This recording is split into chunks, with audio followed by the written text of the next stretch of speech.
ഞാനിന്ന് പറയാൻ പോകുന്നത് ഒരു നർമ്മകഥയാണ്. കഥയുടെ പേര് സൂര്യൻ്റെ കുടുംബകലഹം. ഇത് കേൾക്കുമ്പോൾ തന്നെ നിങ്ങൾ ചോദിക്കും എന്നോട്, ഇതെന്താ എല്ലാ വീട്ടിലും നടക്കുന്ന കുടുംബകലഹമല്ലേ? സൂര്യൻ്റെ വീട്ടിലും ചന്ദ്രൻ്റെ വീട്ടിലും രാജുവിൻ്റെ വീട്ടിലും എല്ലാ വീട്ടിലും കുടുംബകലഹങ്ങൾ നടക്കുന്നത് പതിവാണ്. പക്ഷേ ഞാനിന്ന് പറയാൻ പോകുന്നത് സാക്ഷാൽ സൂര്യദേവൻ്റെ വീട്ടിൽ നടക്കുന്ന കുടുംബകലഹത്തെ പറ്റിയാണ്. ഇതൊരു സാങ്കല്പിക നർമ്മകഥയാണ്. എല്ലാവരും എന്നോട് ക്ഷമിക്കുക, ഇതിന് ആദ്യമേ തന്നെ പറയുന്നു.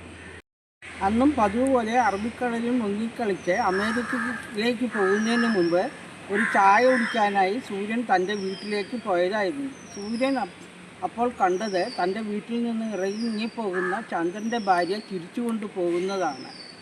സൂര്യനെ അപ്പോൾ തന്നെ ഉറപ്പായി ഇന്നത്തെ ദിവസം പോക്കാണ്. വിചാരിച്ചതുപോലെ തന്നെ സൂര്യൻ്റെ ഭാര്യയുടെ മുഖം കടന്നൽ കുത്തിയതുപോലെ വീർത്തിരുന്നു. അവൾ ഒട്ടും മിണ്ടിയതും ഇല്ല, ചായ ഒട്ട് കൊടുത്തതും ഇല്ല.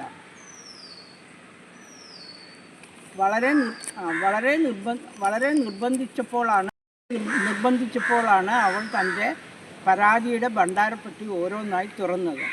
അവളുടെ ആദ്യത്തെ പരാതി, നിങ്ങൾ എവിടെയെങ്കിലും എന്നെ വിളിച്ചുകൊണ്ട് പോകുന്നു ഇല്ല എന്നായിരുന്നു.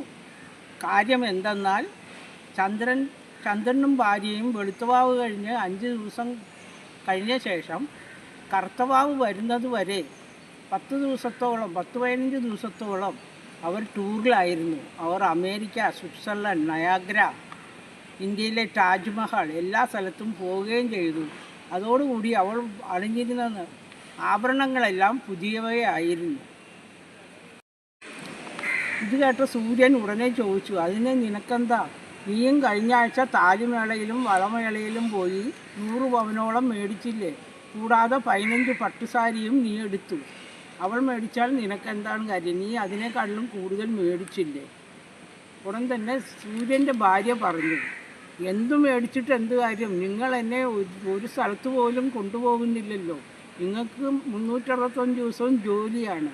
ആകെ കിട്ടുന്ന ഒഴിവ് എന്ന് പറഞ്ഞാൽ വർഷത്തിൽ സൂര്യഗ്രഹണം 2-3 ദിവസം മാത്രമേ ഉണ്ടായിരിക്കുള്ളൂ.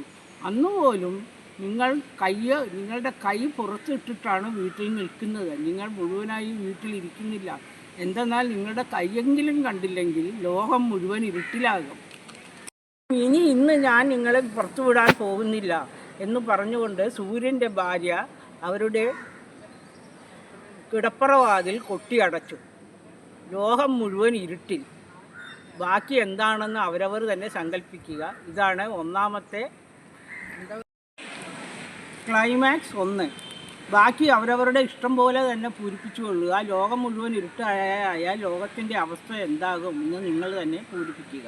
ക്ലൈമാക്സ് 2. ഇത് കേട്ട സൂര്യൻ തൻ്റെ ദിവ്യശക്തി ഉപയോഗിച്ച് കിടപ്പറയുടെ വാതിൽ തുറന്ന് പുറത്തേക്ക് വന്നു ലോകം മുഴുവൻ വെളിച്ചത്തിലേക്ക് കൊണ്ടുവന്നു. ഇതാണ് ഞാൻ പറയുന്ന കഥ. ഇതൊരു സങ്കല്പ നർമ്മകഥയാണ്. എല്ലാവരും എന്നോട് ക്ഷമിക്കുക. ഞാൻ എന്തെങ്കിലും തെറ്റു പറഞ്ഞിട്ടുണ്ടെങ്കിൽ എന്നോട് ക്ഷമിക്കുക.